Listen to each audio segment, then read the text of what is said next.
Hello aspirants, welcome back to India for IAS. ಕನ್ನಡದಲ್ಲಿ current affairs ಅನ್ನ ಪ್ರಸ್ತುತಿಪಡಿಸುವ ಸರಣಿಗೆ ನಿಮ್ಮೆಲ್ಲರಿಗೂ ಸ್ವಾಗತ. ನಾನು ಶಿವಲಿಂಗಯ್ಯ. ಸೊ ನಾವಿವತ್ತು ಡಿಸ್ಕಸ್ ಮಾಡ್ತಿರುವಂತಹ ಟಾಪಿಕ್ ಬಂದು ವಕ್ ಬೋರ್ಡ್. ಸೊ ಏನಿದು ವಕ್ ಬೋರ್ಡ್ ಅಂದ್ರೆ ಏನು, ಯಾಕೆ ಇತ್ತೀಚೆಗೆ ಅತಿಯಾಗಿ ಸುದ್ದಿನಲ್ಲಿದೆ, ಸೊ ಎಕ್ಸಾಮ್ ಪರ್ಸ್ಪೆಕ್ಟಿವ್ ಇಂದ ನಾವೇನ ಲೈಕ್ ಈ ವಕ್ ಬೋರ್ಡ್ ಬಗ್ಗೆ ಏನೆಲ್ಲ ತಿಳ್ಕೋಬೇಕು ಅನ್ನೋಂತಹ ಮಾಹಿತಿಯನ್ನು ನಾವು ಯೂಶಲಿ ಈ ವಿಡಿಯೋದಲ್ಲಿ ನೋಡ್ತಾ ಹೋಗೋಣ.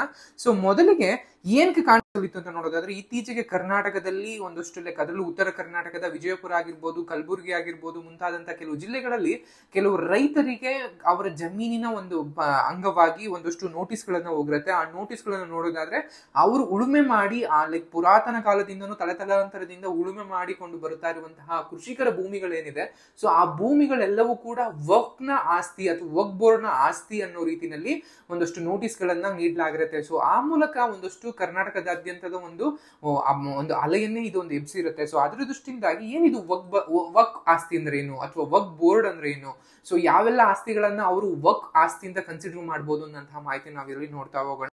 ವಕ್ಫ್ ಅಂದ್ರೆ ಏನು ಅಂತ ನೋಡೋದಾದ್ರೆ, ಈ ವಕ್ ಅನ್ನುವಂತಹ ಪದ ಮೂಲತಃ ಒಂದು ಅರೇಬಿಕ್ ಪದವಾಗಿರುತ್ತೆ.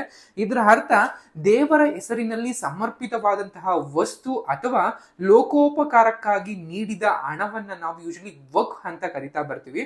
ಸೊ ಚರ ಅಥವಾ ಸ್ಥಿರ ಆಸ್ತಿಗಳೆಲ್ಲಎರಡೂ ಕೂಡ ಇದರ ವ್ಯಾಪ್ತಿನಲ್ಲಿ ಬರುತ್ತೆ. ಅಂದ್ರೆ ಮೂವೇಬಲ್, ಇನ್ಮೂವೇಬಲ್ ಅಂತ ಕರಿತೀವಿ.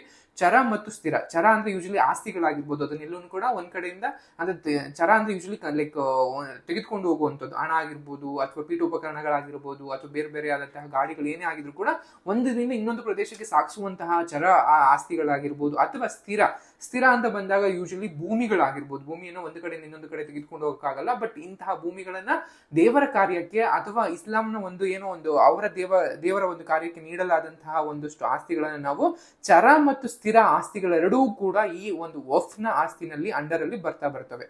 ಅಂಡ್ ವಕ್ ಅನ್ನುವಂತಹ ಈ ಇದಕ್ಕೆ ಯಾವುದೇ ಆದಂತಹ ಮುಸ್ಲಿಂ ವ್ಯಕ್ತಿ ಹಣ ಆಗಿರ್ಬೋದು, ಭೂಮಿ ಆಗಿರ್ಬೋದು, ಮನೆ ಆಗಿರ್ಬೋದು ಅಥವಾ ಇನ್ಯಾವುದೇ ಬೆಲೆ ಬಾಳುವ ವಸ್ತುಗಳನ್ನ ದಾನ ಮಾಡಬಹುದಾಗಿರುತ್ತೆ.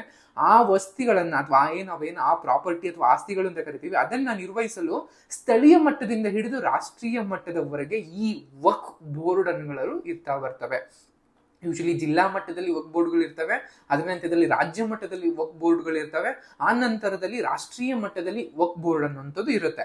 ಸೊ ಇಸ್ಲಾಂ ತಜ್ಞರ ಪ್ರಕಾರ ಅಥವಾ ವಿದ್ವಾಂಸರ ಪ್ರಕಾರ ವಕ್ ಮಂಡಳಿಗಳಿಗೆ ದಾನ ಮಾಡಿದ ಆಸ್ತಿಯ ಉದ್ದೇಶವು ಮುಖ್ಯವಾಗಿ ಜನರಿಗೆ, ಒಂದು ಬಡವರಿಗೆ ಲೈಕ್ ಏನಿರುತ್ತೆ ನಿರ್ಗತಿಕರಿಗೆ ಸಹಾಯ ಮಾಡುವಂಥದ್ದು ಅಥವಾ ಅವರ ಶಿಕ್ಷಣಕ್ಕೆ ನಿರ್ಮಾಣ ಆಗಿರ್ಬೋದು, ದುರಸ್ತಿ ಆಗಿರ್ಬೋದು ಅಥವಾ ಮಸೀದಿಗಳ ನಿರ್ವಹಣೆ ಮತ್ತು ಇತರ ದತ್ತಿ ಕಾರ್ಯಗಳಿಗೆ ವ್ಯವಸ್ಥೆ ಮಾಡುವಂಥದ್ದನ್ನ ಯೂಶಲಿ ಮಾಡ್ಬೇಕಾಗಿರುತ್ತೆ. ಅದ್ರ ಪ್ರಕಾರ ಭಾರತದಲ್ಲಿ ವಕ್ ಆಸ್ತಿ ನಿರ್ವಹಣಾ ವ್ಯವಸ್ಥೆಯ ಪ್ರಕಾರ ದೇಶದಲ್ಲಿ ಬರೋಬ್ಬರಿ 30 ವಕ್ ಮಂಡಳಿಗಳಿವೆ. ಅದರೆಲ್ಲವೂ ಕೂಡ ಬಹುತೇಕ ವಕ್ ಮಂಡಳಿಯ ಒಂದು ಕೇಂದ್ರ ಕಚೇರಿಗಳು ಅಥವಾ ಹೆಡ್ ಕ್ವಾರ್ಟರ್ಸ್ ಡೆಲ್ಲಿನಲ್ಲಿರುತ್ತೆ. ಸೊ ಇದ್ರ ಜೊತೆಗೆ ಕೇಂದ್ರ ಸರ್ಕಾರದ ಸೆಂಟ್ರಲ್ ವಕ್ ಕೌನ್ಸಿಲ್ ಏನಿರುತ್ತೆ ಅದು ಈ ವಕ್ ಮಂಡಳಿಗಳೊಂದಿಗೆ ಕೋಆರ್ಡಿನೇಷನ್ ನ ಮಾಡಿಕೊಂಡು ಅಥವಾ ಸಮನ್ವಯದಿಂದ ಕೆಲಸವನ್ನ ಮಾಡ್ತಾ ಬರುತ್ತೆ. ಸೊ ಇದರ ಒಂದು ಮೂಲವನ್ನ ನೋಡೋದಾದ್ರೆ, ಮೊದಲಿಗೆ 1954ರಲ್ಲಿ ಜವಾಹರ್ಲಾಲ್ ನೆಹರು ಅವರು ಅಂದಿನ ಕಾಲದಲ್ಲಿ ವಕ್ಫ್ ಕಾಯ್ದೆಯನ್ನ ಅಂದ್ರೆ ವಕ್ಫ್ ಕಾಯ್ದೆ 1954 ಕಾಯ್ದೆಯನ್ನ ಅಂಗೀಕರಿಸಲಾಗಿರುತ್ತೆ.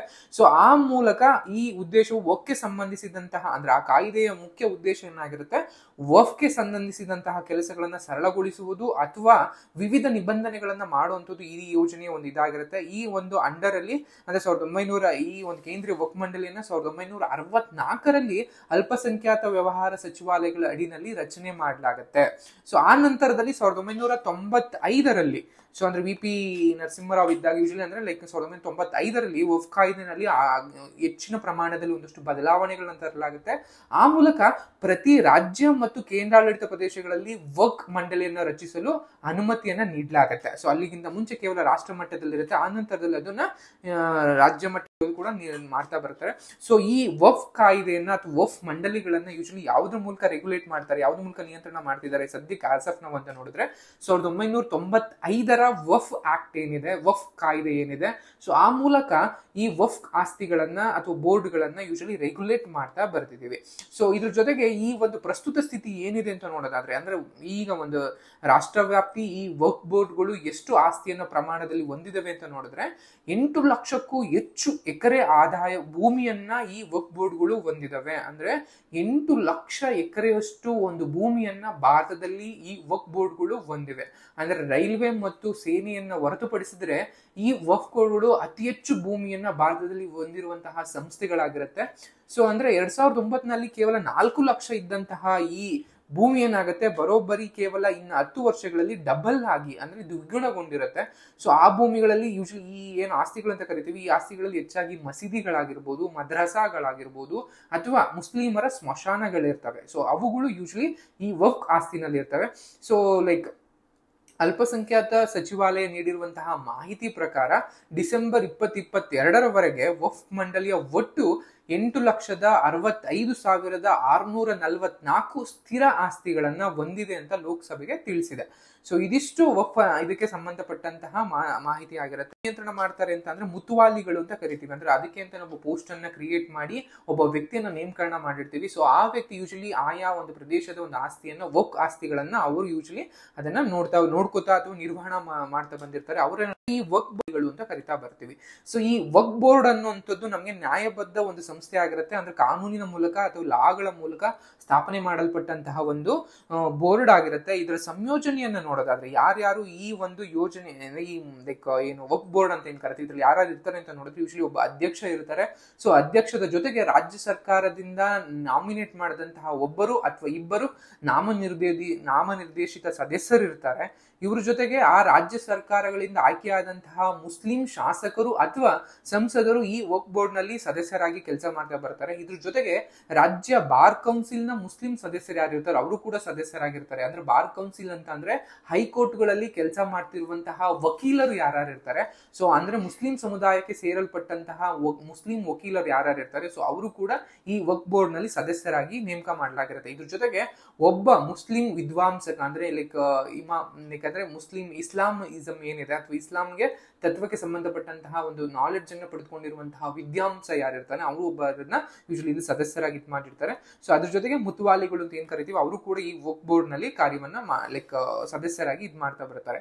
ಸೊ ಈ ವಕ್ಫ್ ಬೋರ್ಡ್ ನ ಒಂದು ಕಾರ್ಯಗಳು ಏನೇನು ಅಂತ ನೋಡೋದಾದ್ರೆ ಯೂಶಲಿ ಏನ್ ಈ ವಕ್ಫ್ ಬೋರ್ಡ್ ನಲ್ಲಿ ಅಂಡರ್ ಅಲ್ಲಿ ಆಸ್ತಿಗಳು ಇರುತ್ತೆ ಅದನ್ನ ನಿರ್ವಹಣೆ ಮಾಡುವಂತದ್ದು ಅಥವಾ ಕಳೆದು ಹೋದಂತಹ ಆಸ್ತಿಗಳನ್ನ ಪತ್ತೆ ಹಚ್ಚಿ ಅದಕ್ಕೆ ಒಂದಷ್ಟು ನೋಟಿಸ್ಗಳಾಗಿರ್ಬೋದು ಅಥವಾ ಅದನ್ನು ವಾಪಸ್ ಪಡ್ಕೊಳ್ಳುವಂತದ್ದಾಗಿರ್ಬೋದು. ಸೊ ಈ ರೀತಿಯಾದಂತಹ ಕೆಲಸಗಳನ್ನ ಯೂಶಲಿ ವಕ್ಫ್ ಬೋರ್ಡ್ ಯೂಶಲಿ ಮಾಡ್ತಾ ಬಂದಿರುತ್ತೆ. ವಕ್ಫ್ ಬೋರ್ಡ್ಗೆ ಸಂಬಂಧಿಸಿದಂತಹ ಸಮಸ್ಯೆಗಳು ಏನೇನು, ಕ್ರಿಟಿಸಿಸಮ್ ಏನೇನು ಅಂತ ನೋಡೋದಾದ್ರೆ ಅಥವಾ ಪ್ರಾಬ್ಲಮ್ಸ್ ಏನೇನು ಅರೈಸ್ ಆಗ್ತಾ ಇದೆ ಅಂತ ನೋಡೋದಾದ್ರೆ ಇತ್ತೀಚೆಗೆ ಈ ಬೋರ್ಡ್ ನಲ್ಲಿ ಏನಿದೆ ವಕ್ಫ್ ಬೋರ್ಡ್ ಅಂತ ಏನ್ ಕರಿತೀವಿ ಕೇವಲ ಒಂದು ಸಮುದಾಯಕ್ಕೆ ಸಂಬಂಧಪಟ್ಟಂತಹ ಅಥವಾ ಮುಸ್ಲಿಂ ಸಮುದಾಯದಲ್ಲೇ ಕೇವಲ ಒಂದು ಪಂಗಡಕ್ಕೆ ಸಂಬಂಧಪಟ್ಟಂತಹ ಸದಸ್ಯರು ಕೇವಲ ತುಂಬಿ ತುಳುಕಿರ್ತಾರೆ. ಸೊ ಅದರಿಂದಾಗಿ ಎಲ್ಲರಿಗೂ ಕೂಡ ಈಕ್ವಲ್ ರೆಪ್ರೆಸೆಂಟೇಷನ್ ಅನ್ನುವಂಥದ್ದಿಲ್ಲ. ಸೊ ಅನ್ನುವಂತಹ ಒಂದು ಕೂಗನ್ನ ನಾವು ಕೇಳಿ ಬರ್ತಾ ಇದೆ, ಅದನ್ನು ಕೂಡ ನೋಡ್ಬೋದು. ಅಥವಾ ಇನ್ನೊಂದು ಅಧಿಕಾರದ ದುರ್ಬಳಕೆ ಅಂತ ಕರ್ಕೋತೀವಿ. ಅಂದ್ರೆ ಆಡಳಿತದ ಅಧಿಕಾರದ ಒಂದು ದುರುಪಯೋಗ ಸಮಸ್ಯೆಗಳಿದ್ದು ಆಸ್ತಿಗಳ ಒಂದು ದುರುಪಯೋಗವನ್ನ ಪಡ್ಕೊಂಡು ಮಾಡಿಸ್ತಾ ಇದ್ದಾರೆ. ಸೊ ಏನಂದ್ರೆ ಈ ವಕ್ಫ್ ಬೋರ್ಡ್ ಏನ್ ಹೇಳುತ್ತೆ ಕೇವಲ ಧಾರ್ಮಿಕ ರೀಸನ್ಗಳಿಗೆ ಮಾತ್ರ ಈ ಆಸ್ತಿಗಳನ್ನ ಬಳಸ್ಕೋಬೇಕು ಅಂತ ಹೇಳುತ್ತೆ. ಬಟ್ ಕೆಲವು ರಾಜಕಾರಣಿಗಳಾಗಿರ್ಬೋದು ಅಥವಾ ಅಧಿಕಾರಿಗಳಾಗಿರ್ಬೋದು ಇವರು ತಮ್ಮ ಸ್ವಂತ ಉದ್ದೇಶಕ್ಕೆ ಅಥವಾ ಸ್ವಂತ ಲಾಭವನ್ನ ಪಡೆಯೋದಕ್ಕೆ ವಕ್ಫ್ ಆಸ್ತಿಗಳನ್ನ ಬಳಸ್ಕೋತಾ ಇದ್ದಾರೆ ಅನ್ನುವಂತಹ ಸಮಸ್ಯೆಗಳು ಅಥವಾ ಕೂಗನ್ನು ಅಥವಾ ಒಂದು ವಿವಾದವನ್ನು ಕೂಡ ನಾವು ನೋಡ್ತಾ ಬರ್ಬೋದು. ಹಣಕಾಸಿನ ದುರುಪಯೋಗ ಆಗಿರ್ಬೋದು, ಅದ್ರ ಜೊತೆಗೆ ಆಸ್ತಿ ವಿವಾದ ಅಂತ ಅಂದ್ರೆ ಏಕಾಏಕಿ ಈ ಇಸ್ಲಾಂ ವಕ್ಫ್ ಬೋರ್ಡ್ಗಳೇನಿದೆ ರೈತರ ಆಸ್ತಿಗಳಾಗಿರ್ಬೋದು ಅಥವಾ ಬೇರೆ ಬೇರೆ ಆದಂತಹ ಆಸ್ತಿಗಳನ್ನು ಯೂಶಲಿ ನಮ್ಮದು ಇದು ವಕ್ಫ್ ಬೋರ್ಡ್ ನ ಆಸ್ತಿ ಅಂತ ಏಕಾಏಕಿ ಅದನ್ನ ಘೋಷಣೆ ಮಾಡಿಕೊಂಡು ಅವರಿಗೆ ಬೇಕಾದಂತೆ ಅದರ ಆಸ್ತಿಯ ಒಂದು ಪತ್ರಗಳನ್ನ ತಯಾರಿಸಿಕೊಳ್ಳುವಂತಹ ಅಥವಾ ಆಸ್ತಿ ಪತ್ರವನ್ನ ನಿರ್ಮಿಸಿಕೊಳ್ಳುವಂತಹ ಒಂದು ಕೆಲಸವನ್ನ ಮಾಡ್ತಾ ಇದೆ. ರೈತರನ್ನ ತಮ್ಮ ಜಮೀನಿನಿಂದ ಒಕ್ಕಲೆಬ್ಬಿಸುವಂತಹ ಅಥವಾ ಎಷ್ಟೋ ಐತಿಹಾಸಿಕ ಒಂದು ಕಟ್ಟಡಗಳೇನಿದೆ ಅವೆಲ್ಲವೂ ಕೂಡ ನಮಗೆ ಸೇರಿದ್ದು ಅನ್ನುವಂತಹ ಒಂದಷ್ಟು ಕೂಗುಗಳನ್ನ ಕೇಳ್ತಾ ಇದೆ. ಆ ಮೂಲಕ ಕೆಲವು ಸಮುದಾಯಗಳಲ್ಲಿ ವಿಷ ಬೀಜವನ್ನ ಬಿತ್ತುವ ಅಥವಾ ಒಂದು ಕೋಮು ಸಾಮರಸ್ಯವನ್ನ ತಡೆಗಟ್ಟುವ ಆ ಮೂಲಕ ಒಂದು ಕೋಮು ಸಂದಿಗ್ಧತೆಯನ್ನು ತಂದಿಕ್ಕುವಂತಹ ಕೆಲಸವನ್ನು ಕೂಡ ಈ ವಕ್ಫ್ ಬೋರ್ಡ್ ಮಾಡ್ತಾ ಬರ್ತಿದೆ ಅಂತ ನಾವು ಹೇಳ್ತಾ ಬರ್ಬೋದು. ಈ ಜೊತೆಗೆ ಅತಿಕ್ರಮಣ ಅನ್ನುವಂಥದ್ದು ಕೇವಲ ಲೈಕ್ ಯಾವುದೇ ರೀಸನ್ ಇಲ್ದಲೆ ಯಾವುದೇ ಪ್ರಿಯರ್ ನೋಟಿಸ್ ಅನ್ನ ಕೊಡದಲೆ ಏಕಾಏಕಿ ಇದು ವಕ್ಫ್ ಬೋರ್ಡ್ಗೆ ಸಂಬಂಧಪಟ್ಟಿದಂತಹ ಆಸ್ತಿ ಅಂತ ಕೆಲವು ಬೋರ್ಡ್ಗಳನ್ನ ಹಾಕೊಳ್ಳುವಂಥದ್ದು ಅಥವಾ ಜಮೀನಿಗೆ ಸಂಬಂಧಪಟ್ಟಂತಹ ಖಾತೆ ಇದನ್ನೆಲ್ಲ ಅವ್ರಿಗೆ ಬೇಕಾದಂತೆ ನಿರ್ಮಿಸಿಕೊಳ್ಳುವಂಥದ್ದನ್ನೆಲ್ಲ ನಾವು ನೋಡ್ತಾ ಬಂದಿದ್ದೀವಿ. ಅದು ಕೂಡ ನಮ್ಗೆ ಯೂಶಲಿ ಒಂದು ಸಮಸ್ಯೆಯಾಗಿ ನೋಡ್ತಾ ಬಂದಿದ್ವಿ. ಇನ್ನೊಂದು ಸಾಂವಿಧಾನಿಕ ಸಿಂಧುತ್ವದ ಕಾಳಜಿ ಅಂತ ಕರಿತೀವಿ. ಅಂದ್ರೆ ಎಷ್ಟೋ ಇಸ್ಲಾಂ ರಾಷ್ಟ್ರಗಳಲ್ಲಿ ಟರ್ಕಿ ಆಗಿರ್ಬೋದು ಅಥವಾ ಲೈಕ್ ಆಫ್ರಿಕನ್ ನೇಷನ್ಗಳು ಅಥವಾ ಯುರೋಪಿಯನ್ ನೇಷನ್ಗಳು ಏನಿವೆ, ಎಷ್ಟೋ ಆಫ್ರಿಕನ್ ಲೈಕ್ ಇಸ್ಲಾಂ ರಾಷ್ಟ್ರಗಳಲ್ಲೇ ಕೂಡ ಈ ವಕ್ಫ್ ಬೋರ್ಡ್ ಅನ್ನುವಂಥದ್ದಿಲ್ಲ. ಕೇವಲ ಆದ್ರೆ ಜಾತ್ಯತೀತ ರಾಷ್ಟ್ರ ಅಂತ ಹೇಳ್ಕೊಳ್ಳುವಂತಹ ಭಾರತದಲ್ಲಿ ಈ ವಕ್ಫ್ ಬೋರ್ಡ್ ನ ಅಗತ್ಯತೆ ಏನಿದೆ, ಅಥವಾ ಇಷ್ಟೊಂದು ಪ್ರಮಾಣದ ಆಸ್ತಿಯನ್ನ ಕೇವಲ ಒಂದು ಸಮುದಾಯಕ್ಕೆ ನೀಡೋದ್ರ ಮೂಲಕ ಏನಿದೆ, ಅದು ಒಂದು ಧಾರ್ಮಿಕ ಒಂದು ಕೆಲಸಕ್ಕಾಗಿ ಇಷ್ಟು ಪ್ರಮಾಣದ ಆಸ್ತಿಯನ್ನ ನೀಡಬೇಕಾ? ಯಾಕೆಂದ್ರೆ ಭಾರತ 140ಕ್ಕೂ ಹೆಚ್ಚು ಕೋಟಿ ಜನಸಂಖ್ಯೆಯನ್ನು ಹೊಂದಿದೆ. ಈ ಎಲ್ಲಾ ಜನರಿಗೂ ಕೂಡ ಆರೋಗ್ಯ ಭದ್ರತೆ ಆಗಿರ್ಬೋದು, ಅಥವಾ ಇಂಧನ ಭದ್ರತೆ ಆಗಿರ್ಬೋದು, ಅಥವಾ ಮೂಲ ಸೌಕರ್ಯಗಳನ್ನ ಒದಗಿಸಬೇಕಾಗಿರತ್ತೆ. ಅಂತ ಸಮಯದಲ್ಲಿ ಇಷ್ಟು ಬರೋಬ್ಬರಿ 8 ಲಕ್ಷಕ್ಕೂ ಹೆಚ್ಚು ಒಂದು ಆಸ್ತಿಯನ್ನ ಹೊಂದಿರುವಂತದ್ದು ಏನಕ್ಕೆ ಬೇಕು? ಸೊ ಇದನ್ನ ಕೇಂದ್ರ ಸರ್ಕಾರ ತಮ್ಮ ಒಂದು ಮೂಲ ಸೌಕರ್ಯನ ಬಳಸೋದಿಕ್ಕೆ ಅಥವಾ ಜನರ ಒಂದು ಮೂಲ ಸೌಕರ್ಯನ ಬಳಸೋದಿಕ್ಕೆ ಬಳಸ್ಕೊಳ್ಬಹುದಲ್ಲ ಅನ್ನುವಂತಹ ಕೂಗುಗಳು ಕೂಡ ಕೇಳಿ. ಸೊ ಇದ್ರ ಜೊತೆಗೆ ಇತ್ತೀಚೆಗೆ ಈ ವರ್ಷದ ಒಂದು ಆರಂಭದಲ್ಲೇ ಕೂಡ ಕೇಂದ್ರ ಸರ್ಕಾರ ವಕ್ಫ್ ತಿದ್ದುಪಡಿ ಕಾಯ್ದೆ ಅಂತ ಒಂದು ಇದನ್ನ ತಂದಿದೆ. ಸೊ ಅಂದ್ರೆ ಈ ಒಂದು ವಕ್ಫ್ ಬೋರ್ಡ್ ಗಳನ್ನ ತಿದ್ದುಪಡಿ ಮಾಡುವಂತಹ ಅದರ ಕಾಯ್ದೆ ಒಂದು ಮರುನಾಮಕರಣ ಆಗಿರ್ಬೋದು, ಅಥವಾ ಏನು ನೋಂದಣಿ ಮಾಡ್ಕೋತಾ ಇದೀವಿ ಆ ಕ್ರಿಯೆಯನ್ನ ಇನ್ನೊಂದಷ್ಟು ವರ್ಧನೆ ಮಾಡಿರುವಂತದ್ದಾಗಿರ್ಬೋದು. ಅಂಡ್ ಎಲ್ಲವೂ ಕೂಡ ನೆಕ್ಸ್ಟ್ ದಾಖಲೆಗಳನ್ನ ತಂತ್ರಜ್ಞಾನದ ಮೂಲಕ ದಾಖಲೆಗಳ ಏನೋ ಸಂಗ್ರಹ ಮಾಡೋದಾಗಿರ್ಬೋದು, ಅಥವಾ ಅದರ ನಿರ್ವಹಣೆ ಮಾಡೋದಾಗಿರ್ಬೋದು, ಎಲ್ಲವೂ ಕೂಡ ಟೆಕ್ನಾಲಜಿಯನ್ನು ಯೂಸ್ ಮಾಡ್ಕೊಳ್ಳುವಂಥದ್ದು. ಅಂಡ್ ವೈವಿಧ್ಯಮಯವಾದಂತಹ ಅಂದ್ರೆ ಲೈಕ್ ಇಸ್ಲಾಂ ಪಂಗಡದಲ್ಲೇ ಅಥವಾ ಇಸ್ಲಾಂ ಒಂದು ಸಮುದಾಯದಲ್ಲಿ ವಿವಿಧ ಪಂಗಡಗಳು ಏನೇನಿವೆ ಅವೆಲ್ಲಕ್ಕೂ ಸಂಬಂಧಪಟ್ಟಂತೆ ವಕ್ಫ್ ಮಂಡಳಿಗಳನ್ನ ಸ್ಥಾಪನೆ ಮಾಡುವಂಥದ್ದು. ಅಂಡ್ ಸ್ಥಳೀಯ ಪ್ರಾಧಿಕಾರಗಳ ಒಳಗೊಳ್ಳುವಿಕೆ ಆಗಿರ್ಬೋದು, ಅಥವಾ ಮೇಲ್ಮನವಿ ಅಂದ್ರೆ ಯಾವ್ದಾದ್ರು ಒಂದು ಭೂಮಿಯನ್ನ ವಕ್ಫ್ ಆಸ್ತಿಯಿಂದ ಯಾರಾದ್ರೂ ಅದನ್ನ ಡಿಸೈಡ್ ಮಾಡಿದ್ರೆ ಅದರ ಸಂಬಂಧಿತವಾಗಿ ಮೇಲ್ಮನವಿಯನ್ನ ಸಲ್ಲಿಸೋದಿಕ್ಕೆ ಅವಕಾಶಗಳನ್ನ ಮಾಡಿಕೊಡುವಂತಹ ಒಂದಷ್ಟು ಅಂಶಗಳನ್ನ ಈಗ ಇತ್ತೀಚೆಗೆ ಕೇಂದ್ರ ಸರ್ಕಾರ ಸೂಚಿಸಿರುವಂತಹ ಅಥವಾ ಮಂಡಿಸಿರುವಂತಹ ವಕ್ಫ್ ತಿದ್ದುಪಡಿ ಮಸೂದೆ ಅಂಡರಲ್ಲಿ ತರಲಾಗಿದೆ. ಬೋರ್ಡ್ಗೆ ಸಂಬಂಧಿಸಿದಂತಹ ಮಾಹಿತಿ. ಸೊ ಈ ಮಾಹಿತಿ ನಿಮ್ಗೆ ಇಷ್ಟ ಆಗಿದೆ ಅಂತ ಭಾವಿಸ್ತಾ ಈ ವಿಡಿಯೋ ಇಲ್ಲಿಗೆ ಎಂಡ್ ಮಾಡ್ತಾ ಇದ್ದೀನಿ. Thank you.